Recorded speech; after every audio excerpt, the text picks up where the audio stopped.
Today's episode of the Kim Jacobs Show. Listen, we have a great show lined up for you. I'm your host, Kim Jacobs, better known as the Balance Doctor. And all of our guests that come on, they're either people that have overcome some tremendous odds in their own lives as they balance this thing called life, or they're experts and they're here to share tips and strategies that will help you better balance and manage your life. Grab your virtual seats and let's get ready for some real, relevant, and relatable content on today's episode of the Kim Jacobs Show.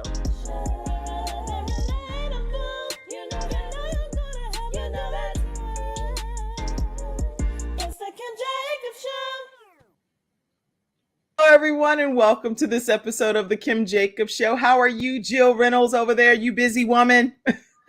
I am fabulous because I am with my sister from before my marriage. I was Jill Jacobs before. Now I'm Jill Reynolds.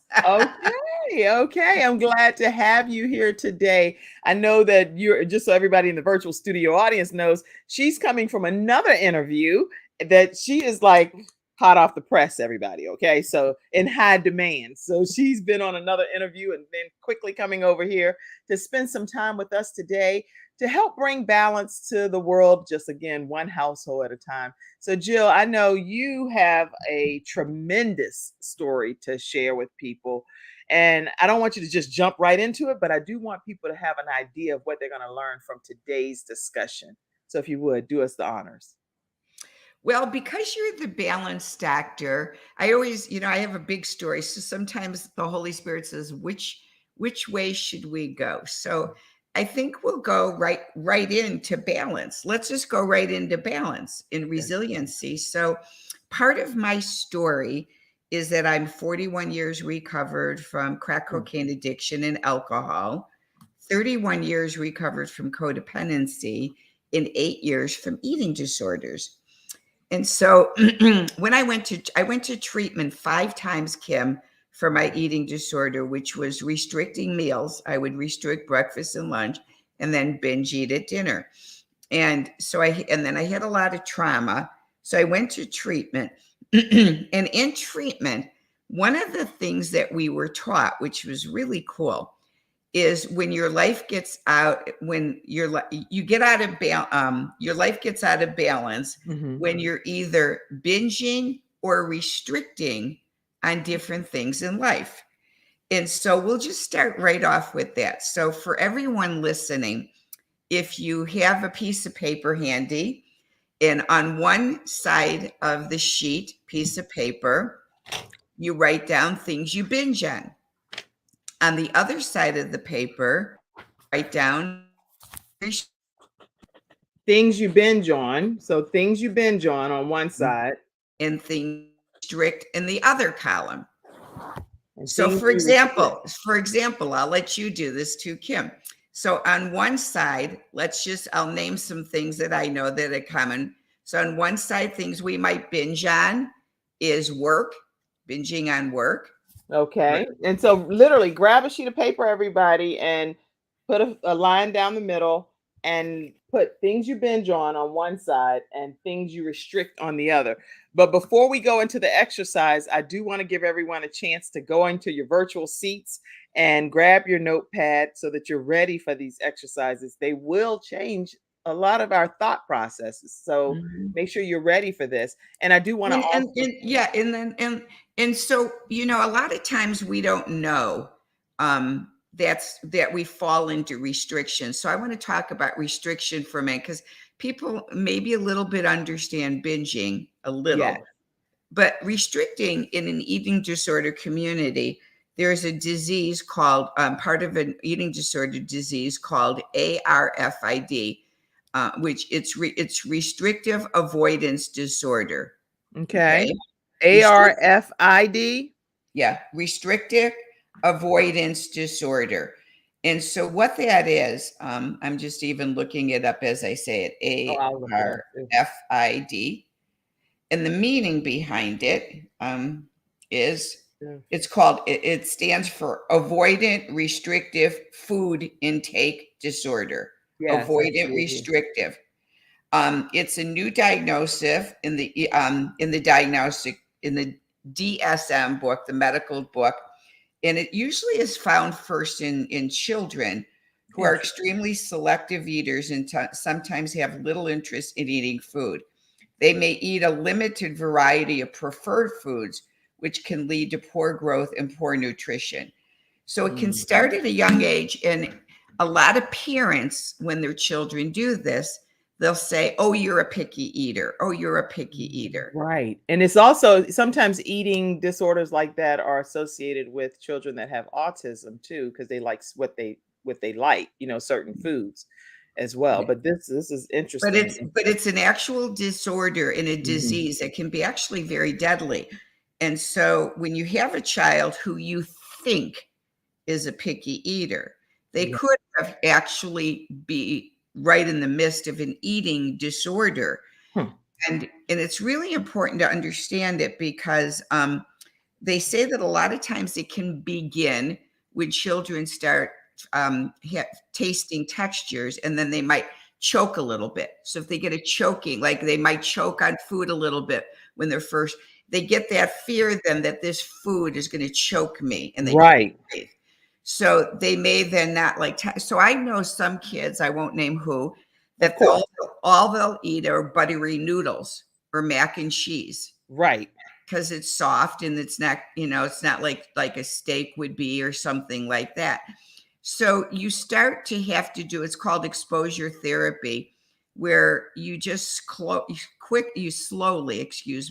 reintroduce them to certain foods and help them work through that trauma and fear. And there are treatment centers and therapists. You have to find a trained eating disorder therapist to work through these issues. And I had this, and mine began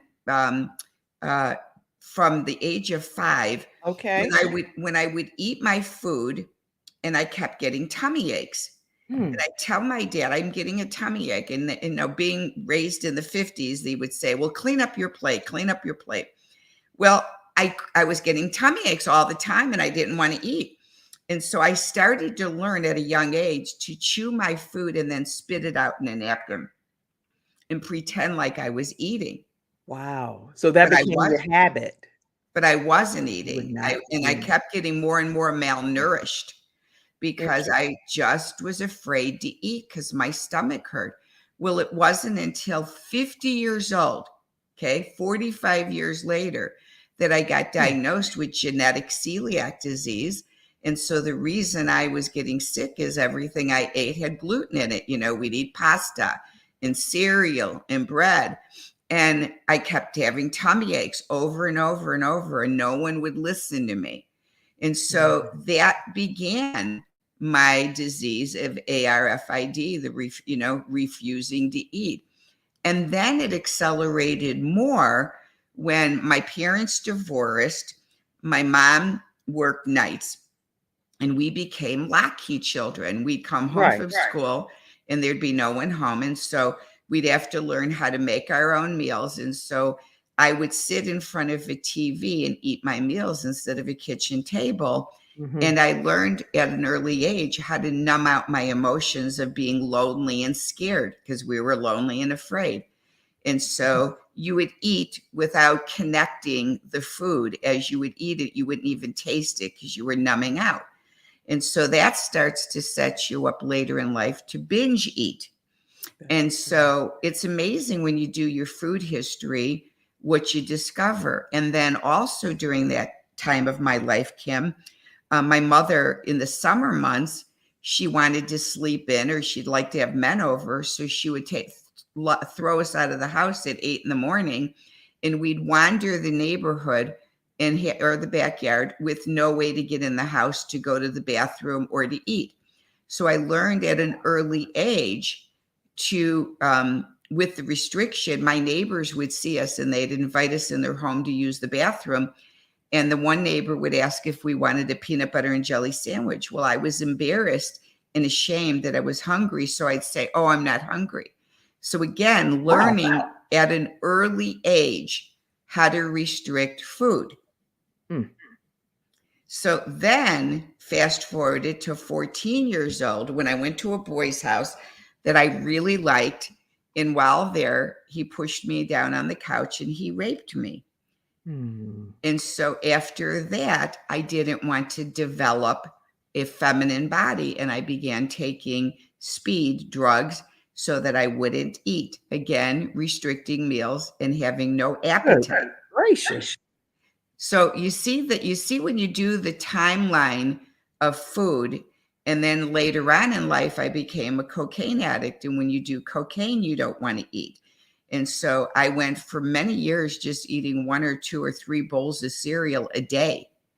And by the time I got clean and sober, I was down to 97 pounds and my eyes were sunken in. So my history of restriction was very big. Now, when I found the Lord, I got pregnant with my son right at the time I found the Lord. And during my pregnancy, it was the first time I discovered sugar. And then I really, really, really fell in love with peach pies. So I could buy a peach pie and eat the whole thing in one sitting with my hands. So now you're going into the binging I mode. went into the binging now. Wow, Okay.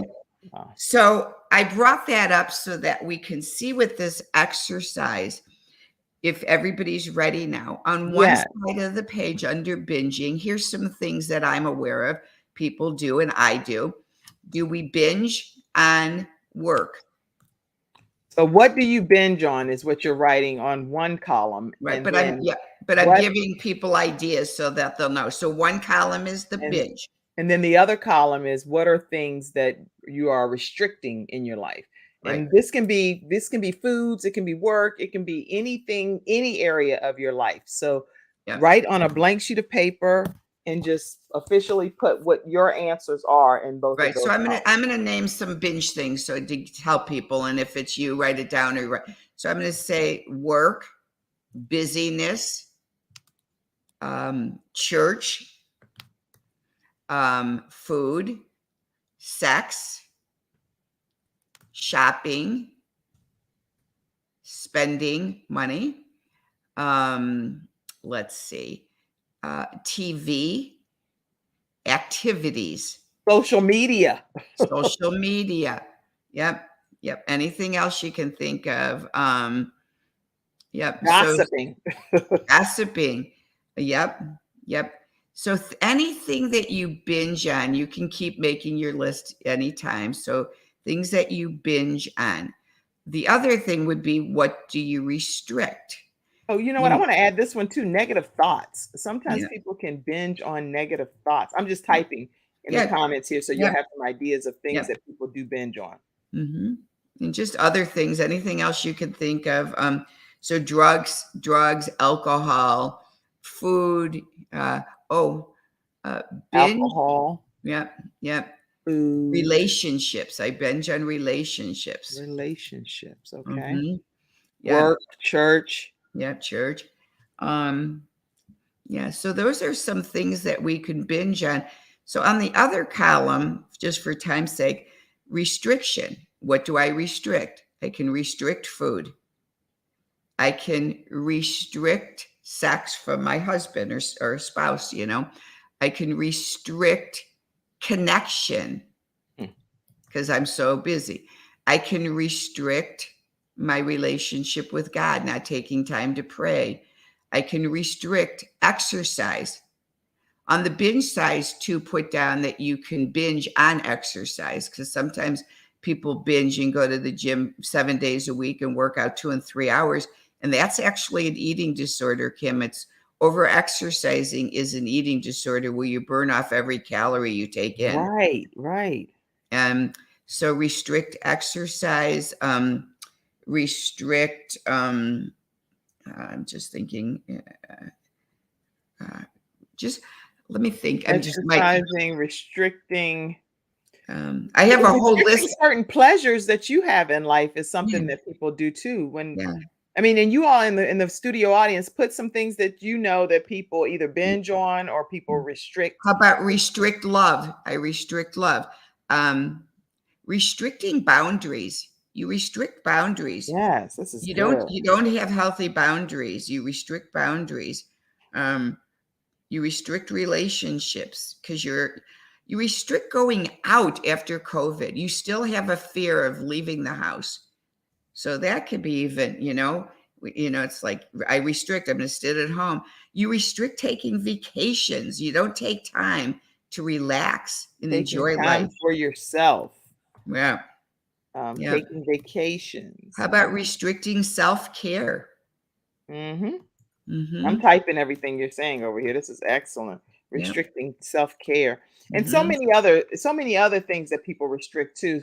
So if any of you all want to share some of the things you personally came up on with your list, go ahead and put it in the comment section. And if you want to pop on screen directly and share it, you can copy and paste this link into the browser and it'll bring you right into the broadcast. So And these Kim, are I'll send you an email with my list because it's got about 20 on each side, and I okay. have it on a spreadsheet, and then you can share that with your audience as a gift from me. Oh, wow. Okay. Because I think this jars people's thought processes as to what to even put in certain categories. Sometimes I know before in my life, I was like, oh, I was binging on some chocolate chip cookies, right? So that's a binge thing. It's not, I wasn't binging, I just was eating it frequently, but I didn't eat any other snacks because I like what I like.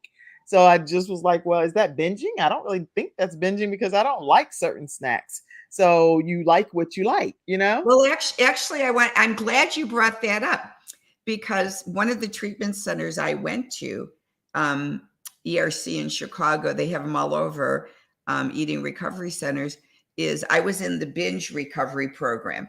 And one of the things, again, a lot of recovery from these things is called exposure therapy. And Okay. so in order to heal, you do the exposure. So when we were in treatment for binge eating, one of the things we had to do is we had to do an exercise of eating for 5 days in a row a pleasure food. So if your pleasure food was chocolate chip cookies, Right. they had you eat a chocolate chip cookies, 2 of them, because the normal serving is usually 2. Mhm. 2 chocolate chip cookies every day for 5 days. So you could realize of what it would be like to have that pleasure food every Right. day. So we had to do that. And then the other thing is we had to do what was called a planned splurge. So what a planned splurge would be is, let's again say that chocolate chip cookies was a food that you ate was your pleasure food.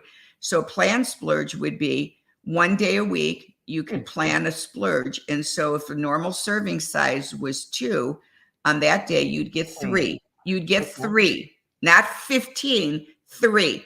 So you'd get the 1 serving and a half. So if the serving is 2, you'd get 3 that day. And then you plan it once a week so you wouldn't binge on it the rest of the Okay. time.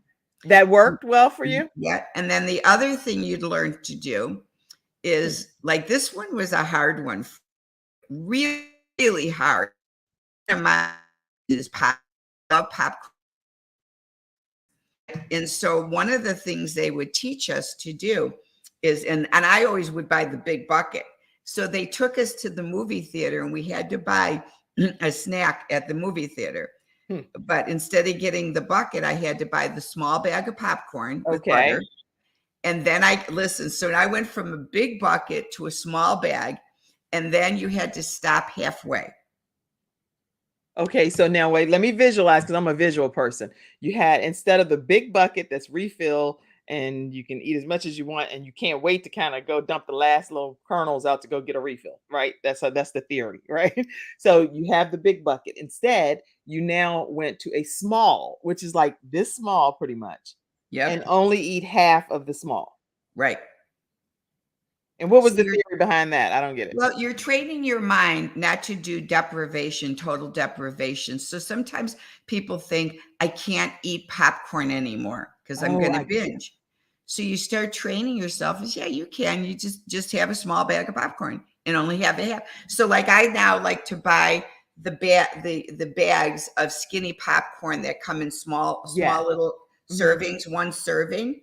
And so when I want popcorn, I'll grab a small little bag of skinny popcorn and I savor the bites, because what you start to learn how to do to get well is you start to learn how to do three things when you eat.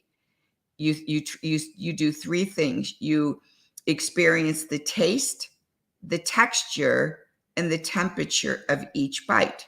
Experience the taste. The texture Will and you the type that for me, Mackenzie, backstage, if you don't mind? Because I'm trying to do too much over here. So the I'm like, wait taste, a minute. the texture, and the temperature. So, Okay. for example, you put the popcorn in your mouth and chew it. Mhm. And as you're chewing it, you go, what does this taste? Is it sweet? Is it sour? Is it bitter? Or is The it taste, salty? the texture, and what was the That's third one? in temperature. And temperature. Okay. Mhm. So Temperature. taste would be salty, sweet, bitter, something like that. So, or sour. That's a taste. Those are Okay. tastes. And the next is texture. Is it crisp? Is it crunchy? Hmm. Is it hard? Is it soft? That's a texture. Okay. A texture. And of course, the temperature. Is it hot? Is it cold? Is it warm? Is it Mm. cool? Good. And so, why you do this while you eat, it slows you down and helps you to connect with the food instead of your emotions. That's good. And when you connect with the food as nourishment instead of the emotional eating, you really, really then start to embrace food as nourishment instead of That's um, good. stuffing your feelings down. And lastly, what they taught us is, and this is very hard for me to do. So what I'm sharing with you all, it's very difficult to do the last one for me. This is my hardest one, is you should never eat faster than 15 minutes. So if you eat in 5 minutes, it's too Yeah. fast. It's too fast. And if you eat slower than 30 minutes, it's too slow. So if someone Okay. takes 45 minutes to eat one meal, it's too slow. So Interesting. a good way to practice balance in that is when you sit down to have your meal, look at the clock when you start. So if it's now, if let's say it's 8:30 in the morning, look at the clock, and as you're taking a bite of food and you're connecting with taste, texture, and temperature, make sure that you don't finish it before 15 minutes. Slow it down, put your fork down, Oh and yeah. then take another bite. If it's getting to be 25 minutes and you're not done, speed it up because you need to be done in 30 minutes. What that does is it gives the brain the ability to know when you're full. Good. Yeah, I love this, and I read a book about some of this that you're saying, and it does get you in a different thought process. When I buy like a soda now, if it's something that I specifically have a taste for, I'll just like sip a few sips of it, just so I'm not depriving myself, or I'll get the mini can, and then I toss the rest, only because I don't want to be in a situation where I can't have it, and I'm telling them you cannot have this type of thing. So that theory that you're saying has worked for me some too. Well, deprivation doesn't work. It just does not work. It sets you up for a binge. Anything in life you deprive yourself of. I mean, so think about it. When you deprive yourself of anything, don't you think about it all day long? Yes, Lord. Yes. Yes is the answer. Yeah. So deprivation, and that's why, and I'll go to the next one. Another very severe eating disorder today is called orthorexia. And Never heard of it. orthorexia is where you start getting into this deprivation mode of believing anything that has processed food in it, anything with sugar, anything with gluten, anything with MSG, anything that's not clean eating is bad for you and is going to kill you. Now, so when you think about that, if you've there's even restaurants now on the window, it says clean food. We serve clean food and Oh, clean food okay. like paleo and keto food. and gluten-free. Everything is clean. Well, so then you get into deprivation mode that you will never, ever, ever, ever eat a dessert again that has sugar in it. You will never eat gluten. You will never, ever eat anything processed. And so that puts you into instead of anorexic, you become orthorexic. Yeah, I'm reading on that right now too. This is interesting. Okay. Yes. And what happens then, you get to a place that you won't even go to a family function because the food might not be clean enough. And you will no longer go out with friends or family to a restaurant because you're fearful the food's not clean enough. Okay. And so I do believe that we need balance from the balance doctor, that eating sugar every day is really not that healthy for you, nor is processed food. Right. But again, if you had 2 cookies a week, or you had, maybe pancakes once a week or twice a week. So if you're doing it occasionally, but really still staying in balance by eating healthy, nutritious fruits and vegetables and protein, you'll be in balance. So well, that's why I brought you on today, because when we're talking from a balanced perspective and our viewers are tuning in, I want people to have an understanding of things like this. You said that you spent I want to make sure people understand. You had 8 years from a eating disorder, and you spent No. I had an eating disorder since 5 years old. Since you were 5 years old, right? Since 5. And I've been recovering now for 8 years. Okay, because when you were a child, you had already discovered, well, you didn't discover, but your parents and different situations, you were spitting the food out. You were doing everything that lent to this ARFID disorder, basically. Yes. All along, but you just didn't know what it was called. Right. So I started off with restrictive avoidance disorder. I moved into like more anorexia when I got into crack cocaine. And then I moved into binge eating later on. So I've had all 3. And I went to treatment 5 times to recover. One treatment center I was at for 3 months just to get well. Eating disorders are one of the hardest diseases to heal from. People don't understand because food is everywhere. It's completely different than healing from drugs or alcohol.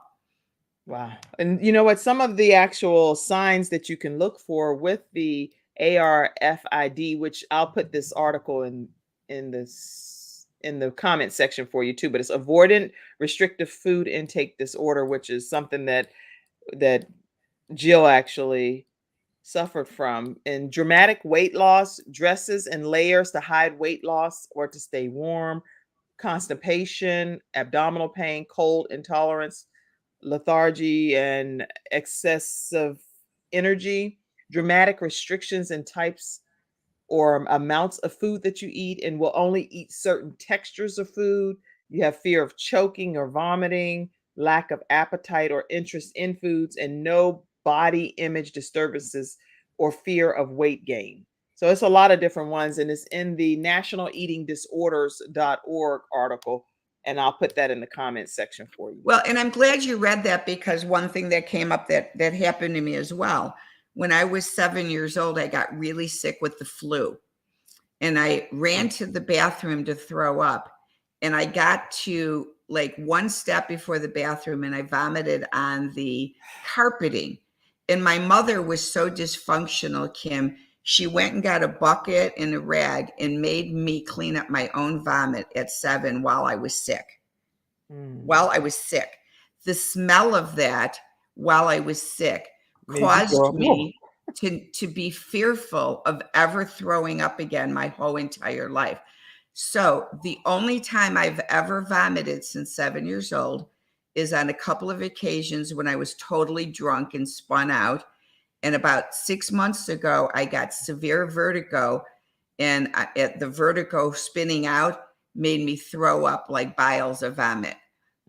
Other than that, I was fearful. So I guess bad news is I was fearful. Good news, I never became a binge eater and a bulimic. I didn't go into purging because I was like sometimes binge eaters are binge eaters and they become bulimics with throwing up to get rid of the food.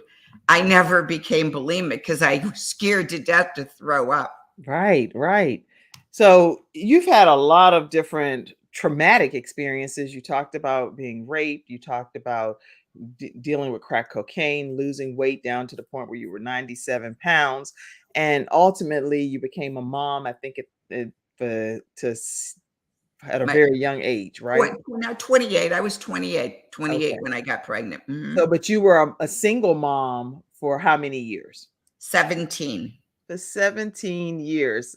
And so what was that like? I want you to talk about that when we come back after this commercial break, okay? We're talking with Jill Reynolds from Brave Heart Workshops, and clearly she has a resilient, brave heart to be here sharing her story today. We'll be right back right after this break. My father had 4 of his fingers amputated in a workplace accident. It was the first injured individual I represented, and I knew I had to win that case. When someone walks into my office and they've been injured, I know what they're going through. If you've been injured at work, work with Hunter and Everett. We've got the experience, so let us help you.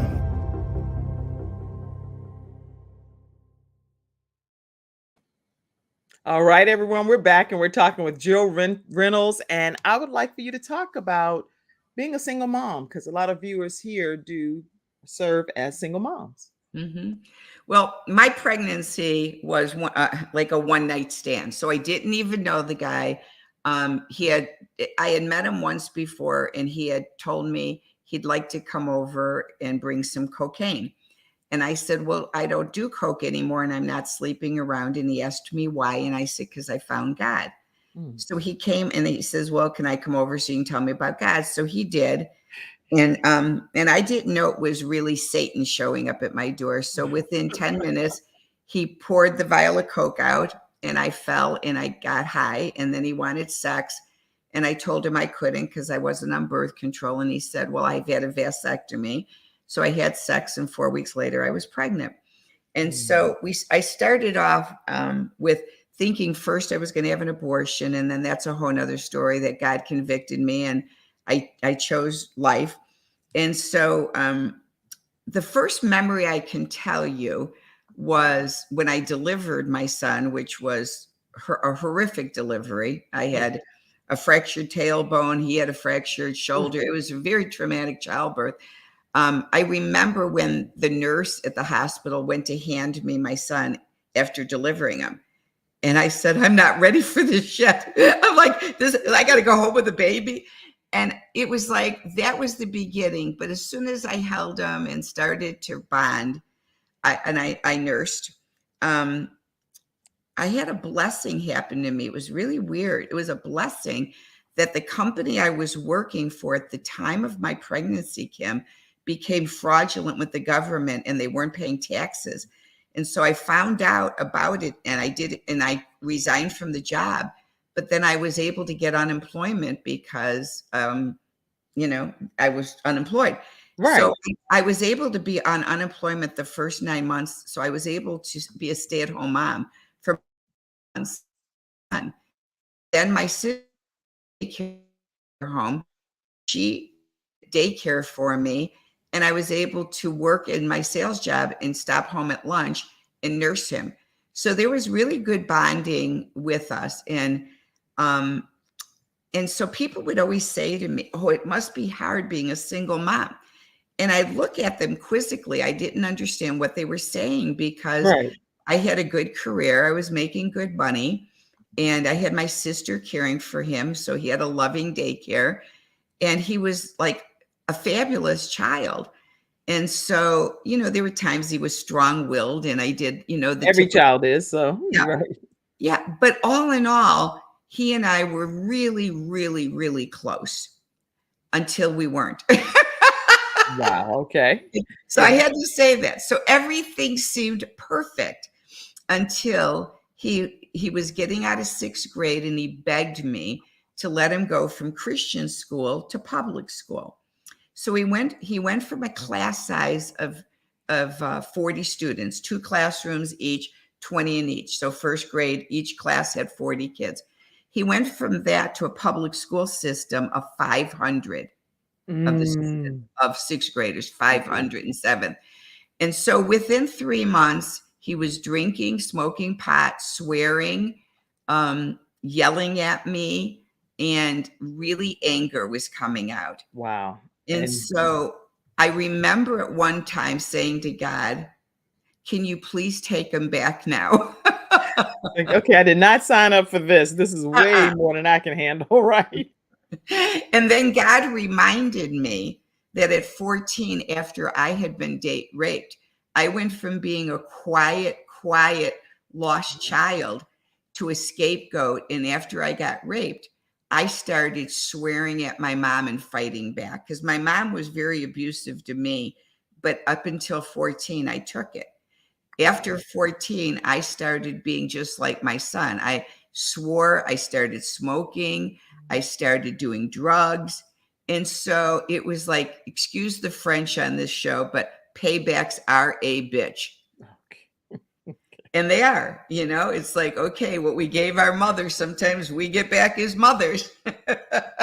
You reap what you sow. That's a different version of me saying it that way. Yeah, you reap what you sow. So whatever we sow out is what we're going to get back in some regard. And you can fill in the blanks however you want to from there. But Mackenzie's backstage. She done popped up the Views Express comment. She's like, where is it? Where is it? Well, I like yours better. You reap what you sow. Thank you. That didn't come to mind because I remember as a kid, that's the way I thought. But now I'm a Christian. So reap what you sow is a much better way to say it. It doesn't matter. The bottom line is at the end of the day, you're going to get what you get if you poured out what you gave out. So just best to go ahead and just pour out. Exactly.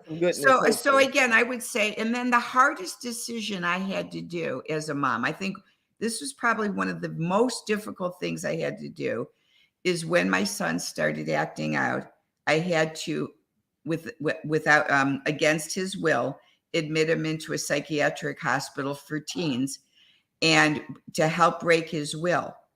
And one of the things we had to do, Kim, I literally couldn't sleep for 5 days. He was only there 5 days, but this was after he took a baseball bat to a door and threatened my life.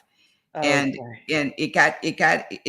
so what I found out, the best way to break a will is to have two therapists, one be the good therapist and one the bad.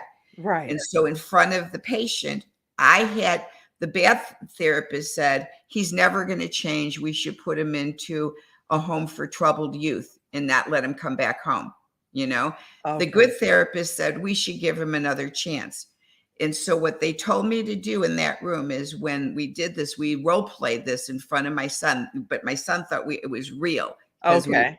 And they literally had paperwork in front of him, pretend paperwork, that I was going to sign him away to put him into a home for troubled youth, and that he wasn't able to come back home until he was 18. So I literally had to role this as the good therapist said, give him another chance. So I signed the paper away and said, that's it. You're not coming home. You're never going to see me or grandpa anymore. You're not going to see your cousins. So goodbye. And so he thought, and he was so mad, he didn't even flinch. He didn't flinch. Well, they, if the patients want to call home, the staff has to let them. Mm-hmm. So they told me that when he goes to put in the call, say that you're refusing the call. Don't accept his phone calls. So by the second night he called and I refused the call. The third night he called. This is traumatic. It was really hard. Well, by the fifth day, they said, come in now. And this time we're going to role play again. And you're going to, at the very end, you're going to tell him you changed your mind. So he's in the room. He's hysterically crying, Mom, I'm so sorry. Please forgive me. And then at the end, I said, I changed my mind. You can come home now. But you're going to have very healthy boundaries, and you are not going to talk back, and you're going to follow the rules, or else you're not allowed to come home. And he agreed. It was a huge shift. And I do believe, Kim, if I had not done that, he would have been one of those children that would have probably committed crimes, hurt others, injured others. And so I really believe that tough parenting is necessary when you have a child who's escalating, and thinking that you can handle it on your own. Usually most people can't. You need professionals. And yet it was very hard. I cried myself to sleep every night. It was the hardest thing I've ever done. This is just eye-opening, because I would think as a parent, if you're going to refuse the calls and you've already told the child there's no way that they could come home ever, and regardless of whether it's a role play or not, and the child's mind is accurate because that's what they're receiving, that they would think that there might be a possibility of suicide. As you know, I don't know how, not every child, I don't believe, could withstand that level of rejection from someone that they want to be I'm with. sure they have all kinds of things that they knew how to do on that, but it worked. But it worked in your case. So to Well, God be the glory. and one of the things they told me is why you have to be so dramatic is insurance only covers a lot of this for 5 days. So you don't have 2, 3, 4, 5 months. You have a short window to saving your child's life. Wow. And in this case, this treatment facility role played with you and it worked in your favor. And now you have this son. I have a picture here. This son is the outcome. Yep. Unbelievable. Unbelievable. And you actually attribute his success to that moment in time. Absolutely. Wow. He would never have made it, I don't think, without it. He's now a very, very, very professional young man. He's got gorgeous wife, 3 beautiful kids. Wow. Amazing. They're amazing, Christ-centered family. In fact, they're leaving to go to Honduras on a mission trip. He takes the kids on mission trips. He wants to show them how to serve others. So look at God, what an amazing turnaround.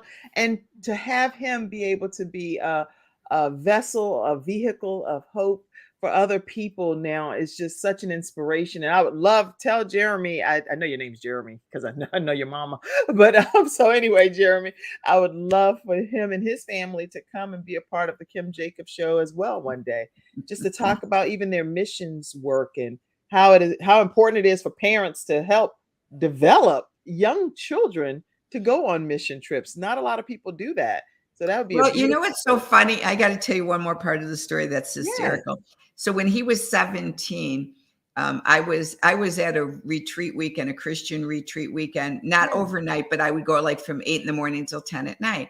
And it was a holiday weekend, and him and his buddies had my car, and they went to play sand volleyball. And on the way home, they do what typical teens end up doing. They saw kids do this, parents. And if you don't know this, open your eyes. Even Christian kids. So on the way back, his friend said, "Oh, look at that house has the garage door open and there's a refrigerator. Let me jump out and see if they have any beer." So the kid jumps out. He goes into this guy's garage, opens the refrigerator, and the man walks out and catches him. Well, he chases him down, gets my license plate, calls the police, and my son gets arrested. Oh. And he gets charged with criminal felony trespassing, And so he has to go to court. He gets out on a misdemeanor, but he has probation for a year. His probation officer says, "Jill, you've really done a great job raising him. He's really a great kid. They just made a stupid mistake. And I'd like to put his name in for a scholarship in Chicago with Project Lifeline for troubled kids. Would it be okay?" So he got awarded $25,000 to go to college. And so when he went off to college, and, as you're talking to friends sometimes, Kim, and says, "Oh yeah, my son got a scholarship." They said, "Oh, what, in academics or sports?" I said, "No, in stealing a beer." I said it was the greatest theft he could have ever had. It reduced his scholarship to $25,000. But what was the cool part of the story, he learned from that so much that when he got out of college, you know what he did? What? He ended up joining Urban Youth in St. Louis and mentoring a little Black boy for 7 years. He became a mentor. That's so awesome. And he gave back, and he loved mentoring. Well, you can tell. I mean, he has a passion for what he does, And he's now on a mission, literally, with his family and for Christ to be able to go out and help change lives. And because of his own personal testimony, people will be even more apt to listen to him and learn from him. So I'm excited that you've shared a lot of his story on today's episode. I want to make sure, too, that I get a chance to hear about your resilient brave heart workshops. So when we come back after this commercial break, we're going to hear more from, let me also say, hey, D is on, and she said, God bless you, Jill. And who else? I saw some other people. I just want to say welcome to all of you that are here tuned in today to the Kim Jacobs Show. And please feel free to continue to put your comments. We'll be right back right after this episode sponsor break. Welcome to Confidence Tones, where we use a proprietary audio development formula called audio immersion to provide an experience that's designed to help quickly and effortlessly generate positive change in the subconscious mind when used correctly.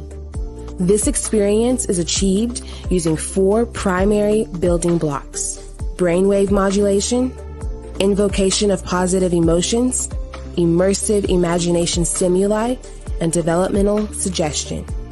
We know of no other source in the world that provides the synergistic combination.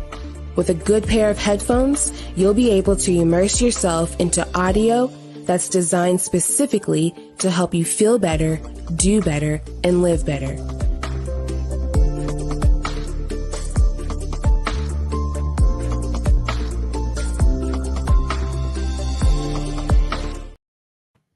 I love right, that. everyone. I love that. Confidence tones. Those are cool. Yeah, you definitely want to get some. Tell Dr. Jody Bear that Kim Jacobs sent you over there. But Yeah.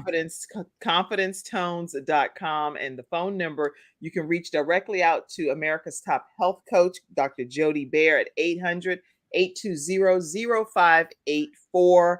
Make sure you reach out to her and get your pair of your confidence tones. Also, today's episode sponsor is attorney Charles Everidge with Hunter Everidge Law Firm, and they deal heavily with disability cases. They also deal with workers' compensation. And definitely, if you have wrongful death of a loved one, reach out to them at 704-251-2945. They're in the Richmond, Carolinas, and the Alabama area. Okay. All right. So talk to us about your resilient, brave heart, woman. So I'd like to share, I won't go into the whole story, but I have an amazing spiritual story about train whistles that God gave me when I began healing. When a train would go by, God would remind me that that sound of the train was to remind me that he's never abandoned me and he'll always be there. So that's the back end of the story. So when Larry and my husband and I moved to Branson. Oh, wait. Don't just brush over Larry. Because Larry came into the picture when you had been a single mom for a long time. So take at least 2 minutes to tell us about the Larry version of how y'all met and how y'all became one. Well, I won't go into that. That's a long story. I know it's such a long story. No, it's too big. We met at a codependent retreat weekend. So that's a story in itself. Okay. But here's Larry. Yeah, You've been married since how long? Yeah, we met when Jeremy was 10. I married him when Jeremy was 17, and we've been married 23 years now. There you go, Larry. Pleasure to meet you virtually. All right. Okay, go ahead. So train whistle. Yeah. So when Larry and I went to retire, we stepped property there, train went, and I looked at, this is where we need to build our home. So the train goes by throughout the week at various times between 11 and 3, all different times. But when it goes by, God will say, I told you I'd never leave you or abandon you. So he tells me a story. So about 2.5 months ago, he wakes me up from sleep and says, Jill, for such a time as this, with the insanity going in the world today, with cancel culture and all of the drag queen shows and everything going on at schools today, for such a time as this, we need to come alongside of younger women, like in Titus. Titus 2 says older women need to mentor younger women so that they'll grow up living their life, Kim, wisely, purely, and to do good in the world. Yes. And so he said, we need to do a conference. And a therapist years ago told me I was one of the most resilient patients she'd ever have after all my trauma. Yeah. So my tagline, my company is called Braveheart Workshops. But God then put the word resilient in front of me when I speak. And so now my tagline is resilient, brave heart. So when God told me to do this conference in Branson, I felt like the name of it should be Resilient Brave Hearts for such a time as this.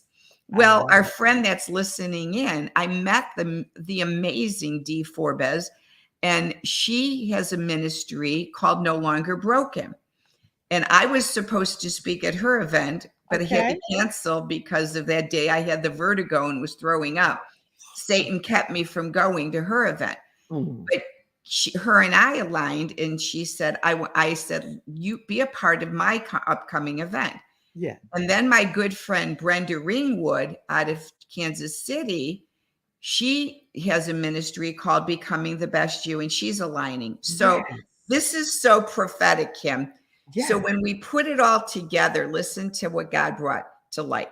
It's called Resilient Brave Hearts who are no longer broken, and they are becoming the best you can be for such a time as this. And my tagline is to inspire hope, health, and healing in the world.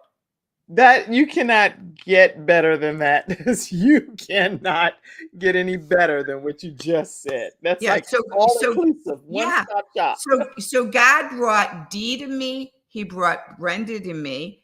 And so everyone out there who's ever been broken, which is all of us, and you no longer want to be broken, anyone out there who needs resiliency, anyone out there that wants to become the best you so you can serve God, not for your own glory, this event is for you. And so the end of the story, which is amazing, is when God told me to do it, Kim, the first thing I said is, what? I'm 69 years old. You want me to do a conference by myself with no money? Like, how am I to do this? Like, I don't have a clue. And so he said, you're going to ask speakers to sponsor the event. And so I had 14 speakers step up and sponsor specific amounts of money to speak, and God handpicked them. And then I went around to theaters in Branson, and Yakov and his wife are going to be on vacation. So we got Yakov's Theater, which holds 2,000 people, and at a reduced rate. And then somebody that's listened to my podcast saw that I was doing it. He reached out, and he lives 2.5 hours away. And his praise and worship band said that they'll volunteer and do praise and worship. And then I had 2 anonymous donors. So the only thing left that we need, because God's, told me everything you need, right? He's provided everything. There's only one last thing, and this will be your audience. God told me, and I said, but how am I going to get the word out? He goes, everyone that hears about this, you're going to tell them. So Kim, I guess you're stuck now. And you're going to tell them to buy a ticket and come to the event. Come to Branson, and then tell all their friends and every woman to come to Branson for such a time as this, August 19th and August 20th, to come to an event that's going to equip women to mentor girls. And so you can go now to braveheartworkshops.com and get tickets. Now, God told me the price. He said, charge $12 for those people in need and $28 for those who could afford a ticket. And if you're bringing a friend, you can buy 2 tickets, and the second ticket is half off. So 2 tickets is $42. Wow. And if you're coming with a church group, you can buy 12 tickets and only pay for 10. You get 2 tickets for free. So awesome. And then last but not least, this is amazing. You can come back on, Kim. And last but not least is the Holiday Inn Express here in town called me when they heard about it. And they offered us a hotel rate for a room with 2 queen beds for only $104 a night. The room should be $160 a night. So it's Wow. going to be $104 a night. So if you have a girlfriend, it's only $52 per person per night.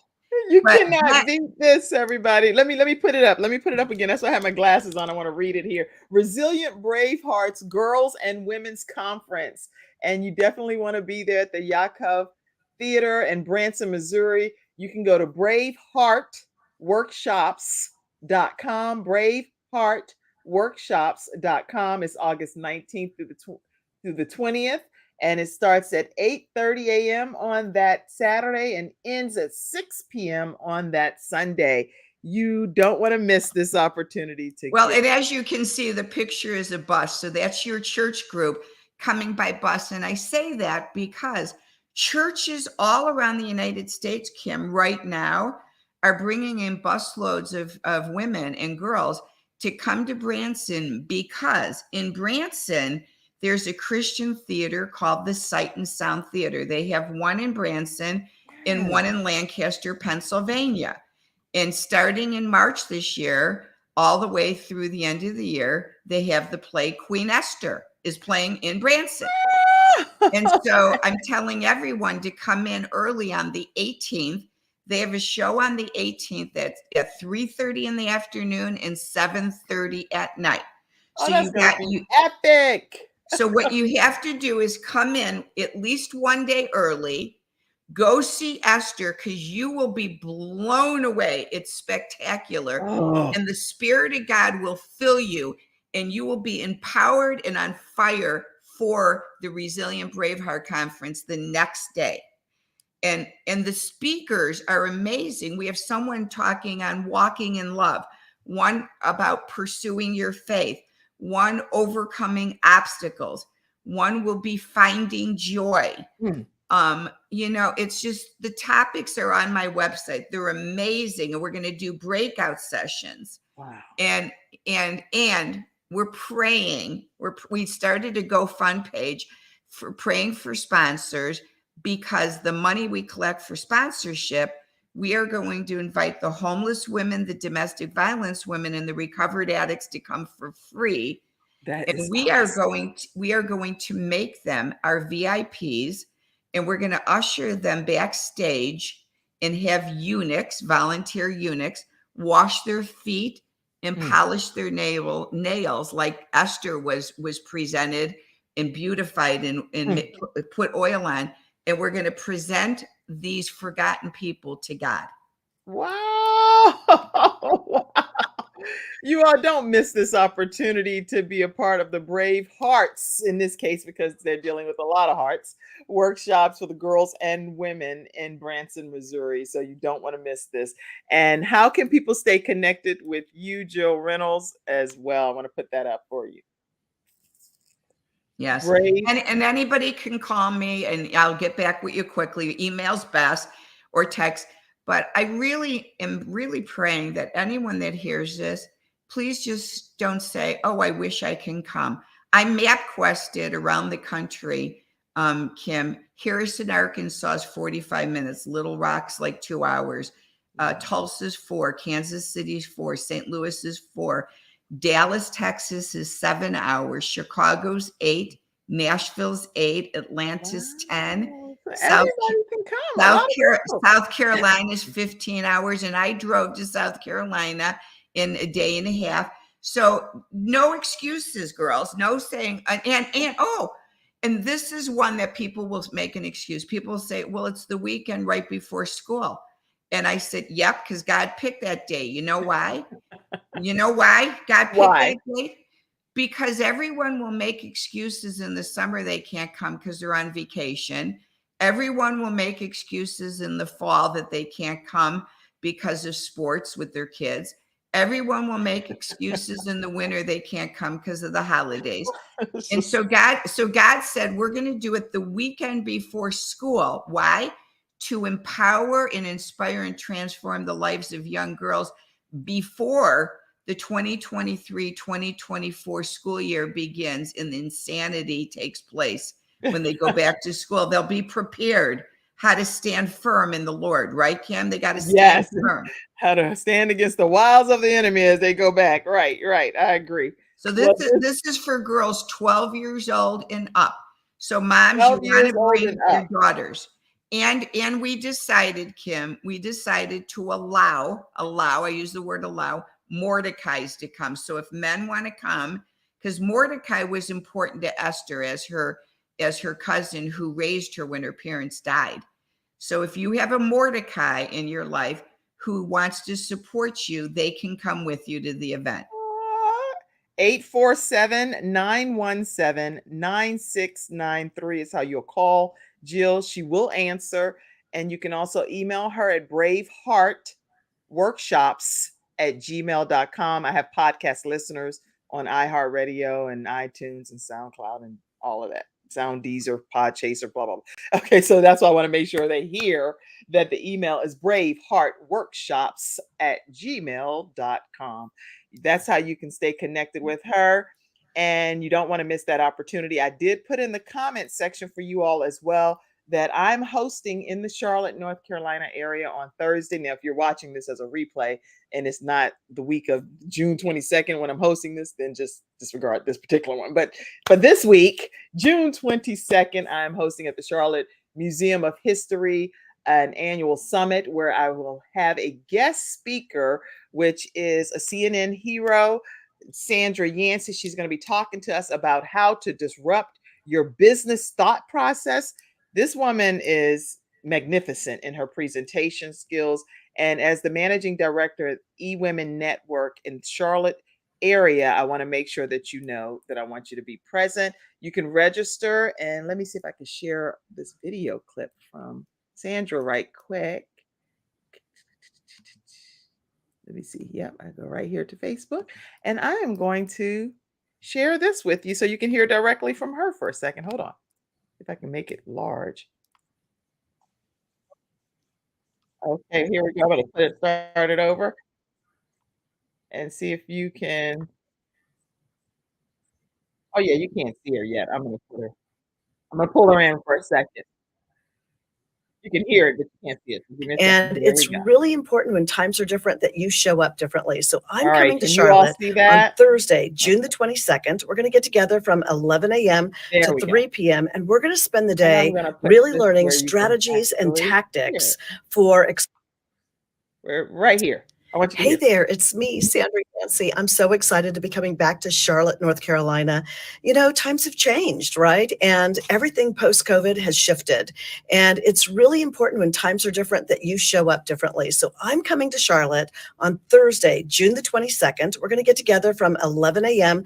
to 3 p.m. And we're going to spend the day really learning strategies and tactics for exploding our business during different times. And I've got 7 things that I've done.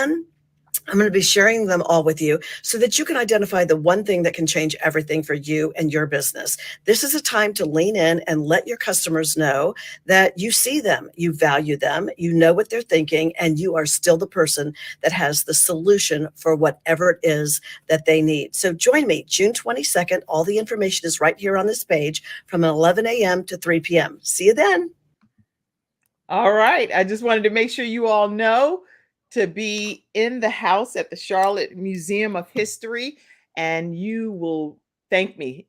You'll thank me for sure for it changing your business and your life, because it is going to be a game-changing experience. So the information on where you can register, you can copy and paste this into your browser, and it will get you registered for this event on Thursday, June 22nd. All right. Any closing comment, Jill? We're going to close out here. I just thank you, Boy, I want to really hold you in love with the Lord for your event. And if everyone, you know, if you really, really, really can't come to Branson, would you just do one thing? Would you intercede in prayer that God calls by name the women who are supposed to be here and to register today? So please pray for the event. Please pray for girls to grow up and live their life wisely, purely, and to do good in the world for such a time as this. Thanks so much, Kim. Thank you so much, Jill Reynolds. What a wonderful, resilient, brave heart that you have. Thank you all for being in the virtual studio audience. I saw your friend said she loves you dearly, and she just thanks God for using you. Thank you all for tuning in today. We will be back tomorrow with someone that's going to be talking about how to settle those situations that you may be dealing with when you're writing letters and you get meeting resistance. He's like something to do with like settling these big, he calls himself the settle shark is what it is. So anyway, he's going to be here and tell you how he's going to do some shark work to help you get balance in your life when it comes to some financial obstacles that you're dealing with. You don't want to miss that. I'll see you tomorrow at 11 o'clock a.m. Eastern Standard Time. Thank you for all of our episode sponsors. Thank you, Jill. Have a great day, everybody. Bye-bye. Bye-bye. Thank you for tuning in to today's episode of The Kim Jacobs Show and for being in the virtual studio audience. Your presence truly does make a difference, and I look forward to you bringing your friends and family to join you in the virtual studio audience Monday through Friday at 11 o'clock a.m. Eastern